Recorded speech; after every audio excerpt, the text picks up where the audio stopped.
Bajeti ya mwaka wa 2024-2025 Ministry ya Kigina yendekithĩtie kũnyihia ngombo cia HELB na ciringi birioni 3.7 ĩgĩtanya kũheana ciringi birioni 33.3 kũrũgamĩrĩra gĩthomo kĩa arutwo arĩa matarĩ na ũhoti, mbeca iria arutwo makaĩte makiuga itingĩigana.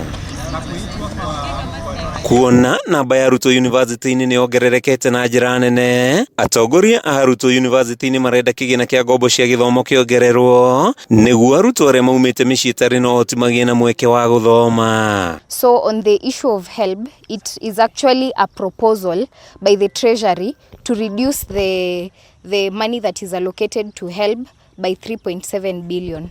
That amount is quite huge when you consider the fact that if you compare 2017 and right now, the number of students who are being taken to the university has increased by around 200,000. So if anything should be done to HELB, it should be increased so that these extra students are also facilitated. Makiaria na andĩki a mohoro, arutwo aya nĩ mokĩrĩire ministry ya kĩgĩna makiuga ĩrĩ na njama ya gũthararia mathomo mao, makiuga gũtarĩ ngombo cia HELB arutwo aingĩ matingĩhota kwamũkĩra mathomo ma university, amwe aingĩ ao maumĩte mĩciĩ mĩhatĩrĩrĩku. With the new funding model, higher learning education has become quite expensive for parents. And there are some people from very humble backgrounds who rely on HELB to be able to carry out their studies. Kũngĩkinya mendekithia ma ministry ya kĩgĩna nĩ mekũhetũka bunge-inĩ, arutwo marĩa mũkagĩra kuma ciringi 37,000 nginyagia ciringi 47,000, mũgarũ na hau kabere rĩrĩa maramũkagĩra kuma ciringi 35,000 nginyagia ciringi 60,000 arĩ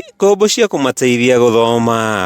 HELB is the salary of the comrades. Without HELB, these comrades cannot survive, and they have legitimate expectation that they will receive HELB in its full amount or even additional because of the tough economic times. So we'd love to give our stand on that particular issue. Arutwo aya maugĩte ngombo cia HELB ikoretwo arĩ gĩtugĩ kĩnene harĩ arutwo othe gũthoma gũtekũmakania kũrĩa mũndũ umĩte, na kũnyihia ngombo ici nĩ kũhatĩrĩria mũthĩni ũrĩa ũthiĩte na mbere na gũthĩna kumana na moritũ ma mũtũrĩre. Handũ-inĩ ha Kameme TV kuma kaunti-inĩ ya Kiambu, rĩĩtwa rĩakwa nĩ Mathew Ndung'u.